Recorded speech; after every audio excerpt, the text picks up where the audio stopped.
Good afternoon, everyone, and welcome to today's Mindful Moment webinar. Obviously, we're covering Mental Health Awareness Week and the topic of loneliness.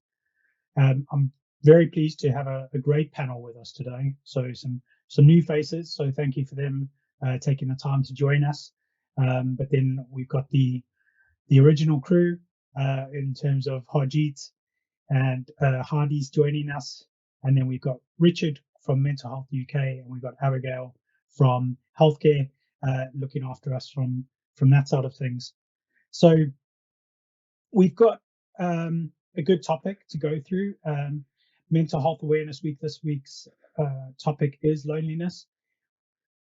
Loneliness is affecting more and more of us. It's having a huge impact on the people in our lives, and whereas historically maybe we only thought of loneliness as an issue for the older generation, those living in rural areas or living alone, it's now affecting more of us, and it's becoming a bigger issue and affecting everyone's a lot more people's mental health.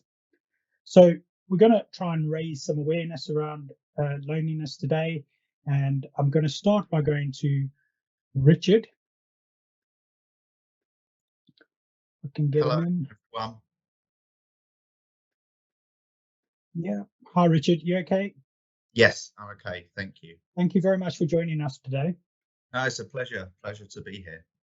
If you just want to give us a little bit of background about Mental Health UK and what you guys are seeing from loneliness and how it's affecting people's mental health.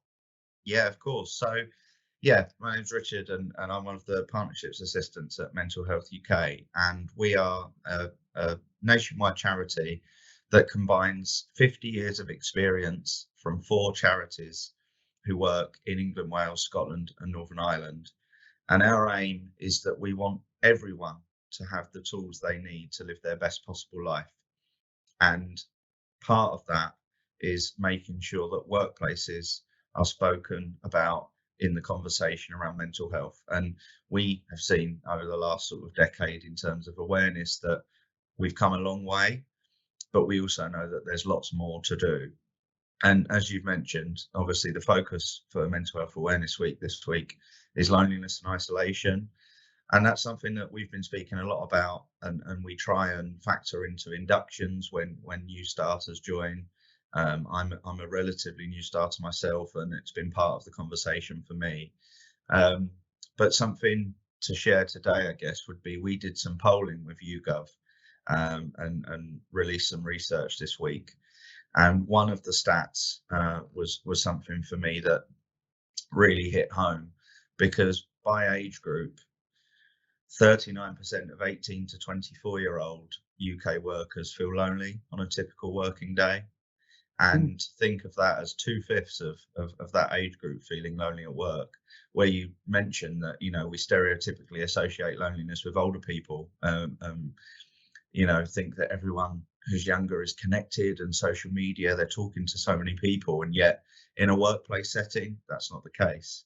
And another statistic that came out of the polling is that 46% of UK workers said they wouldn't feel confident talking to a colleague about feeling lonely.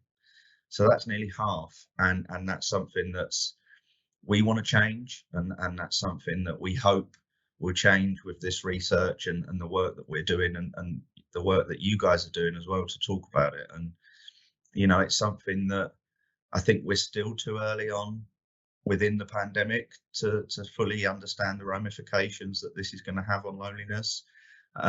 But certainly the conversations we're seeing, the content we're producing, and everything that's going on in our partner organisations and our peers is that this isn't something that's going to go away once the office opens and people start seeing friends again, because you can be completely lonely and isolated in a room full of people. And I think that's something that we want to acknowledge, that it isn't just a case of that image of an old person sitting on their own that never gets visited. It could be the 20-year-old kid that's just started a new job and doesn't know who to talk to in the office. So that's for us is what we want to tackle. Yeah, that's quite powerful, talking about the fact that people can feel so lonely in the workplace. I I guess my question back to you, Richard, if it's okay, would be, what do you think we as organizations and businesses should be doing to kind of tackle that now, even if we not really identifying it yet in the workplace, but what would you say we should be doing to tackle that now? I think it can sound so simple, can't it, of just reaching out and talking to people, and I think it's something that does take time. But I think one of the most effective things that organizations can do is, from a management or a senior leadership position, really embed a culture of openness and being able to speak about how you're feeling. And I think one of the things as well that came out of the polling is that the workload that people have can have a direct impact on being able to feel you've got the time to talk about what's going on at work. And I think it's a case of making sure that, as people work in various different ways, whether that's hybrid or fully in the office or fully from home, making sure that people have time in their working day to be able to talk about how they feel in themselves.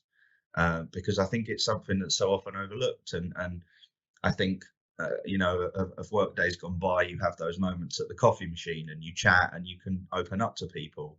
But cultivating that in a hybrid setting is totally different. And I think it really is a case of bedding in that culture of being able to talk about it and re-emphasizing that there will be no repercussions on you for sharing what's going on. I think that's the big thing, because it could be scary to open up and say, hey, I'm feeling really lonely today, especially if you're new, especially if you're not someone that usually works in the office. So that would be my suggestion, is that workplaces really enforce that idea that it's okay to put your hand up and say, I need a bit of help, I need to talk to someone.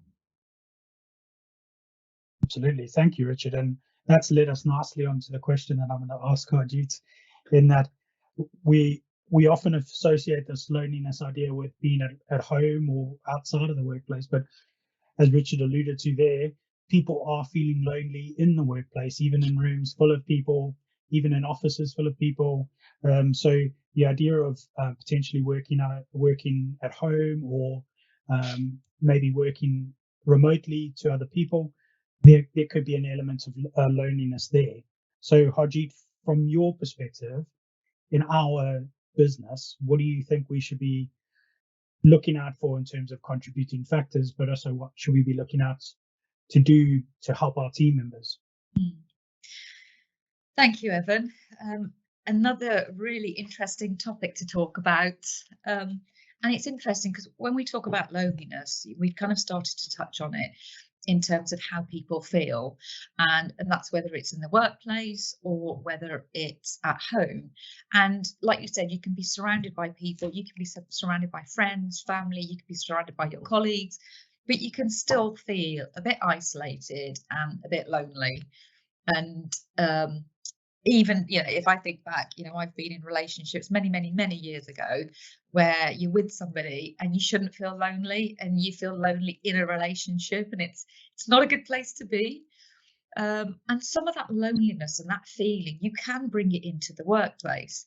So when we look at it from an organization perspective, there's lots of stuff that companies can do. And what we try and do within our wellness commitment and the kind of the newsletters, webinars like this that we try and do, is to tackle all elements of loneliness. So from a company perspective, it's making sure, we start somewhere. So our wellness commitment is the start. It provides a solid foundation to say what we believe in from a wellness perspective, and how we want to manage and look after our people. And this is both from a physical and emotional perspective as well. And then you look at managers, do managers have the skills to be able to really put their arms around people, to be able to kind of spot signs, and also being able to be open, and as Richard said, being open and transparent. Do I feel like I can speak to my line manager if I'm feeling a bit lonely, or I just want to sit in a room with somebody? Do I have that support network around me, so we can kind of work and look at what more we can do from that perspective? Then goes on to kind of like the people and the networks that we've got within the workplace. Now, a company our size, it's so big, and you've got different types of workers. So you've got workers like us that are remote. We dip in and out of sites every now and then. And then you've got the guys that are actually on the sites full time. And it's thinking about both groups, because, you know, if I'm feeling a bit lonely or I want someone to talk to, I'll Teams and people and just start talking, or make an excuse to kind of call somebody. And that's what works for me. I won't tell the person that actually I just wanted to speak to somebody, you know. But it's being able to kind of look at reasons to talk to people, you know, find those excuses. And you don't have to say, you know, I'm feeling in a particular way, that's why I'm reaching out to you. You've then got the wider community piece. So if we look at ESS, we talk a lot about that we're one community. So it's a community as a group of people. It's then branches out to community when it comes outside of the workplace. So it's making sure that we make people feel like part of the family. And it's a bit like when you have extended families, you know, you kind of, it's that sense, it goes back to that sense of belonging. If you feel that you belong somewhere and you're comfortable, and you know, you've got the headspace to be able to talk about whatever is going on, or why you feel lonely. Because the other thing is, we can identify that we feel in a particular way, but what we need to understand is, why do I feel like that? And what can I do to stop feeling like that? And if you can talk to people and have someone to kind of listen to you, that's a step in the right direction. Absolutely. Thank you, Harjeet. And I must say that having worked with you and having worked with so many others, I feel more than comfortable being able to say that I'm feeling a little bit low or feeling a little bit lonely and I need to talk to you. So, yeah. My next question is going to Abigail, if you don't mind. And it's about that digital world that we're now living in, where we've got our personal and our work lives are all so digital at the moment, and everything is done through a screen at some point in the day. So I guess, how do you think this could be contributing to loneliness, and what do you think we should be looking out for when we are out in the world and we're feeling a little bit lonely? What different things could we make? What different things could we do to help ourselves? Yeah, I mean, I think technology can both help reduce loneliness, but also contribute to it. So it's quite a fine line, and I guess it really depends on how it's used. Because tech often gets blamed for dividing people, but you know, it might not always be technology's fault. I think it might be your relationship with it, and how we use it and what we use it for. And I think it's so easy now to feel, I was having a conversation over the weekend about this, and how, let's use sort of Facebook as an example. You can find out what your friends and family are doing and feel like you've you know, checked in with them without even seeing them anymore. And you sort of, you're living your lives through looking at everyone else's, and quite a lot of people then won't bother to make that connection with people in person. And I can only relate it to being over the other side of the world and not actually missing members of my family, because I spoke to them every day. And that wouldn't have been the case, you know, 10 or 20 years ago. And also, it's so much more convenient you can have everything delivered. Now you can have single items of food delivered to your house on these apps that people are using in London, like Gorilla or something. I don't know. I see adverts for it. So it's about how can we, I guess, put in boundaries in place to sort of reduce that. I think it's really important that we do reduce the screen time to actually conserve some of that energy. I don't know if you found, if any of you listening, that when you're on calls all day, sometimes I find that way more mentally draining than if I was having conversations in person, because you can't pick up on those expressions and mannerisms, and all our social communication skills are still being used up. with the online, but you're not getting that physical interaction. So you don't get that physical energy and that touch, and which goes against all our human instincts. You know, we are meant to be together in communities, but there's sort of just this massive mismatch. So my first piece of advice would be to swap as many of those online conversations as you can for real life ones.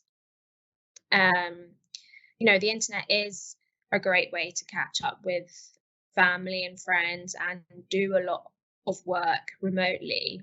But make it a priority to schedule coffee with friends, or, you know, walk home from work or at lunchtime, or try and schedule as many walking meetings, or schedule a catch up with a colleague. Maybe you might be having weekly catch ups over screen, but why not have a fortnightly catch up in person then, or things like that. You know, scheduling more face-to-face meetings instead of sending an office memo, for example.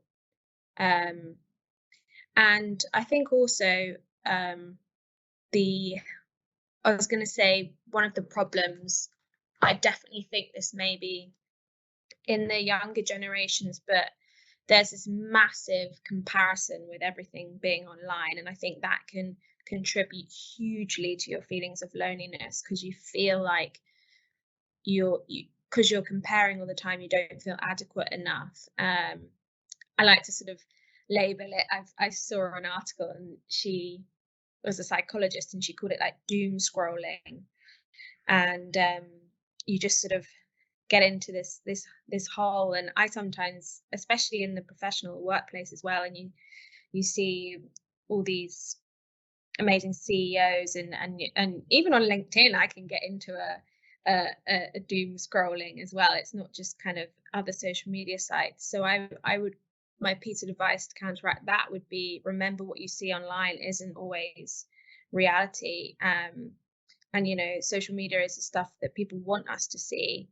And again, if that is negatively affecting you, try to reduce the amount of times you spend scrolling each day, and mute or unfollow accounts that don't make you feel good. I think that's quite a good one as well. Is notice, going on what Harjeet was saying as well, like notice those feelings and asking why. And it's okay if some things maybe trigger you. Don't judge yourself for it. Just say, okay, you know, that's time I don't follow them anymore, or I don't read that article or journalist, or it's sort of just respecting how you're feeling. And I think the last thing I would say, there's so much I could talk about, but would be to sort of personalize digital communication, because I can speak for myself. I joined only a year ago to Compass, and it very much still in the midst of COVID. And even now I'm meeting people for the first time. You know, I haven't met most of you guys face to face. So a lot of people, it's haven't even put names to faces yet. And that's hard, and that's new, having gone through all my education with face-to-face learning. So many people never meet the people they're communicating with on a daily basis, which is, I guess, the new world we're living in. It's strange, but my advice would be to managers and supervisors, especially when they're onboarding people, they're trying to you know, make closer relationships within teams, would be to really kind of have an info page about people, not just about their work education experience, but maybe some hobbies and likes, so that you can find common ground within teams and build that rapport and build that relationship. I think, yeah, so personalizing digital communication between team members would be really helpful moving forward to progress team relationships. It's really good. I like that idea of letting people know what people are into and getting people's hobbies out there, because I think a lot of people needs some common ground, and everyone assumes that a guy enjoys football or rugby, but I enjoy Star Wars and geeky stuff more than any of that stuff. If I can very briefly just chip in, because on Yeah. that point, Abigail, we actually are starting to build like a people Bible, and it's just going to be something that we can share with new starters, and it's just going to be a page of each of us, who we are, what we like, things we enjoy, ways of communication that are effective for us, and ways that we don't like to be talked to, and that kind of thing. And that's something that is really interesting that we're starting to try, because I get that assumption as well, and I do like rugby, but I'm a massive geek and love that nerdy stuff too. So I think that's a really interesting point, and I had to mention, because yeah, we're creating that as well. So I think that can be something, certainly for me, you know, two and a bit months in, I'm still learning about people, still meeting people face to face, and having that information, having like that picture of them and who they are, you get a sense of connection. So that can really help as well. That's great. Thanks for sharing that, Richard. Yeah. So Hardy, how are you? My question to you is going to be about why it's important to create a bit more awareness around loneliness, but also the impact that loneliness can have on our health and our well-beings, both physical and mental. So what are your thoughts you want to share with us today? So I think it is really important to kind of build a bit more awareness around loneliness, especially because, as we've kind of mentioned, it's not always that obvious. Often I think if we're feeling lonely, I think we've all felt it at some point in our lives, but often it feels like it's just us, and maybe we're looking out and everyone else, is maybe like with a partner, with friends, with their family, and kind of linking to what Abigail said as well. Often we're always on our phones or social media or something. So you see that positive side, and it seems like everyone's being social and everyone's happy, everyone's smiling. So I think that in itself, just creating that awareness of how common it is to feel lonely, helps to kind of normalize it, and I suppose just break down that stigma a little bit of having those feelings. So hopefully, if we realise, we won't be feeling as kind of embarrassed or finding it as difficult to share with other people, because it's, I think, so normal that all of us have felt it again at some point in our lives. And hopefully, if we feel more comfortable opening up, then that kind of leads on to support. Hopefully it can help to reduce the loneliness in the first place, but also to kind of prevent any of those other issues, kind of, mental health issues, even physical health issues as well, that can come as a result of loneliness. Because I think sometimes, maybe we don't always think of loneliness as being kind of as significant as it is, because there'd be a lot of conversations around, of course, really important topics. So, for example, mental health conditions like depression, anxiety, which a lot of us, kind of experience at different points in life. But I think because loneliness, isn't thought of as a condition, or maybe it isn't thought of as big of a thing. But actually, when we realise that, experiencing loneliness, especially kind of for a prolonged period of time, it can lead to an increased risk of kind of developing depression or developing anxiety. And so on. So it really is, a significant thing to kind of keep an eye out for. And as you've mentioned, kind of so that employers and managers and things, we can spot, when we see those signs in other people as well. I think it's really, really important. But of course, it's not always about just mental health either, because I think loneliness can certainly have a big impact on our physical health as well. And again, kind of what we were saying, sometimes, we think of it as being stuff to do with kind of older people, and, maybe we've heard of kind of relatives, maybe, they've had a partner pass away or a family member pass away, and they're really struggling with their health now because they're feeling lonely. So I think that's kind of one example of, how big of an impact it has on us. But also there has been quite a lot of research into different areas as well. So research has found that kind of social isolation or loneliness, it is associated with a higher risk of things like high blood pressure, of heart disease, of a weakened immune system, so kind of, you know, more chance of us catching kind of illnesses and things like that, and also sleep problems as well, because I think probably we can all kind of think back to a time where maybe, you know, we have been feeling lonely. I think it can impact, you know, how we function and how we look after ourselves, so from what we eat to how we sleep, and more as well. So yeah, I think it's a really important topic, and I'm really glad that we're discussing it today. Thank you, Adi.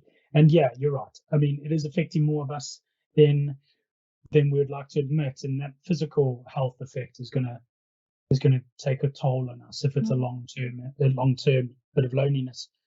So, on the back of the topic for Mental Health Awareness Week, this month, our Mindful Moment Toolbox talk that we've shared with the business is around loneliness in the digital world, and we've really touched on that quite a bit already. But we're all in it at some point in the day. We're all in a digital world at some point in the day. Let it be for work, let it be for social media, let it be just emailing family around the world, or whatever it may be.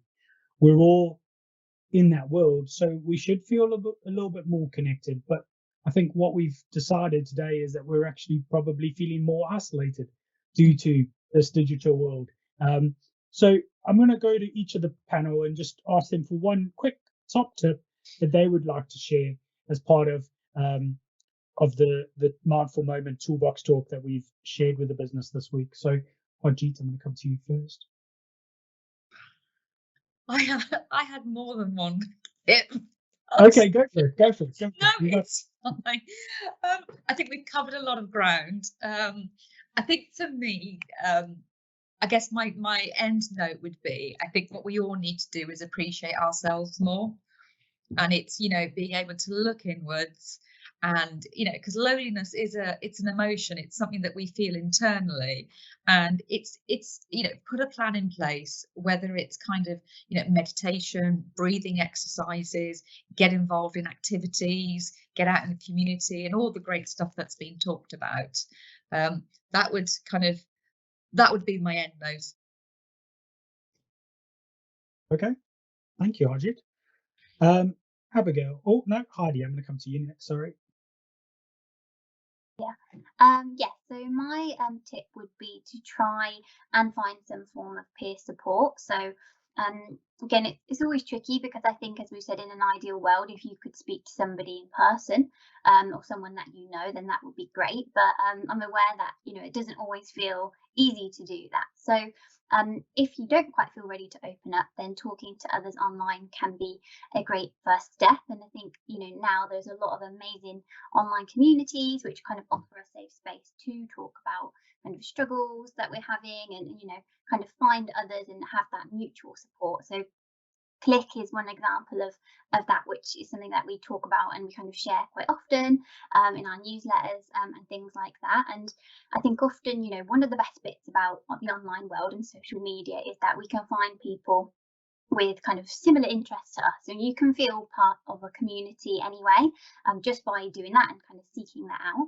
But of course, you know, we have to be a little bit careful, because unfortunately not everybody online has our best interests at heart. So I think if it is the first time that you're going to open up, and if it is kind of going to be about your mental health or feelings of loneliness, then try and opt for one of those safe spaces, so you can get that support from people who kind of understand to an extent what you're going through, and hopefully, you know, that will kind of support you and encourage you to feel more comfortable opening up to people in your personal life as well. Thank you, Heidi. That was great. Peer support. We're going to give some links to people in a bit. Abigail, if I can come to you next. Sure. So keeping it in line, I guess, with digital here, for me it would be think where you can in your schedule this week, can something be changed from digital to face-to-face or online, even if that's a phone call to a video call, even better a video to in face-to-face meeting. And then my second would be, if you are going to sort of be on your phone, send a text to somebody just that you haven't spoken to in a while, asking them if they're okay, or maybe somebody that you have spoken to but you haven't actually spoke about something, asking if they're okay. Maybe you normally always talk about other things. So maybe someone that you haven't spoken to for a while, or someone that kind of wasn't expecting that kind of message, but you're just letting them know that you're there, would be my second piece of advice. Great, thank you. And Richard, finally coming to you, if that's okay. Yeah, of course. I think one of the things that I do, and something that I've suggested starting with Mental Health UK, and that I do in my personal life as well, I guess, is reaching out to someone and asking if you can be on a video call with them without any expectation of having something from that call as an outcome. So just being able to be there and be present with someone, specifically online. So, for example, I've suggested to colleagues where, if appropriate and possible in the office, or when working from home, just put an hour in where you're going to work together on your own stuff, but you're going to be online at the same time. So your videos are on and your sound is on and you're doing your own thing. But anytime you want to just talk to someone, someone's there.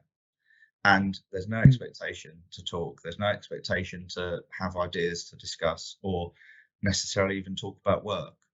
But recognizing that, when you're in a work setting, the pressure to get work done, to, make sure you're keeping on track with deadlines, can create this feeling of isolation and this bubble that you put around yourself. So expanding that and bringing people in and kind of allowing yourself to feel those feelings if you are feeling that. But like Harjeet has said, and Abigail touched on, they are feelings that you can move through and move with and share with others. So that would be my tip, is reach out to someone and say, hey, can we just be on a video call for an hour and do independent work and just talk about the weather, and have that as a starting point and go from there. I like that idea. That's good, because you would do that in a normal working environment, wouldn't you? So if you're working remotely, why not just have that person there to have normal conversation with? That's great. Thanks, Richard. We're just going to run through a few bits of information to share with everyone. So we talked a little bit about those online communities. So you've got Click UK, which is what Heidi mentioned. Also got Side by Side, which is from Mind. There's loads of great information you can find about how to cope with loneliness, or general mental health information you can find. Obviously, we always talk about Mind, but also mentalhealthuk.org, where Richard's joining us from. You can find loads of great resources from them. We also share some of their resources on our HSE website.